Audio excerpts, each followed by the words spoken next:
Hey, Accelerated Algebra! Today we're talking about the Pythagorean theorem, which I bet you've seen before. It's going to be our last day of new material, and then we're going to start to review. Alright, so here's our Pythagorean theorem. C squared equals a squared plus b squared. And the important thing is not the a and the b. Those can kind of get swapped back and forth. You have to make sure that you identify the c correctly. Okay, so let's look at this example here. We're going to try to find the height.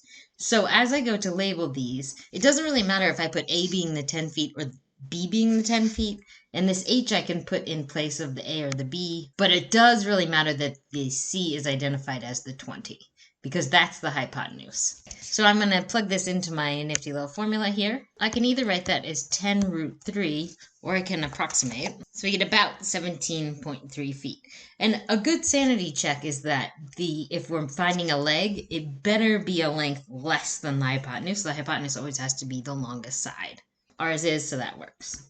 In this example, we want to try to find the length of this ladder needs to be.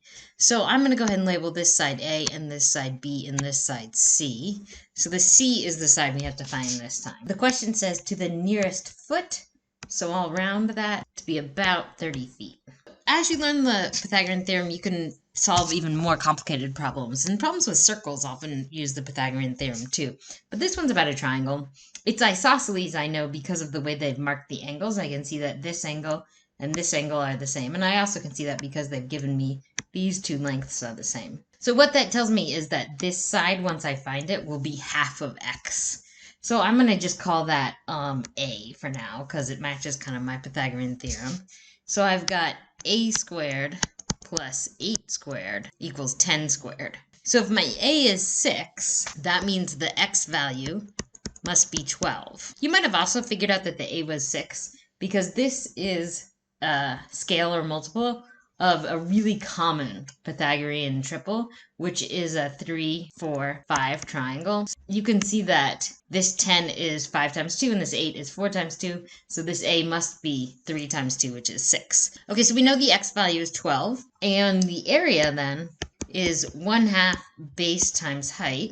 And for this triangle, that's going to be 1/2 times the x value, which is 12, times the height, which is 8. And that is 48, whatever the units are, squared.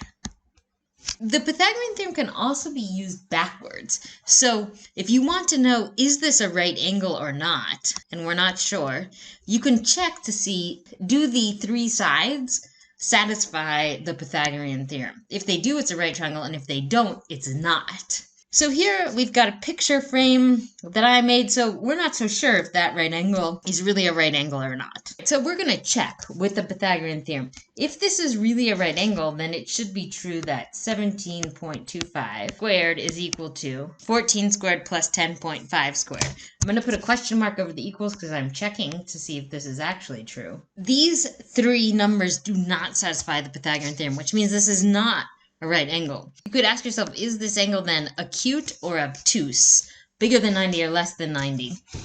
So it seems like this length right here is not quite long enough.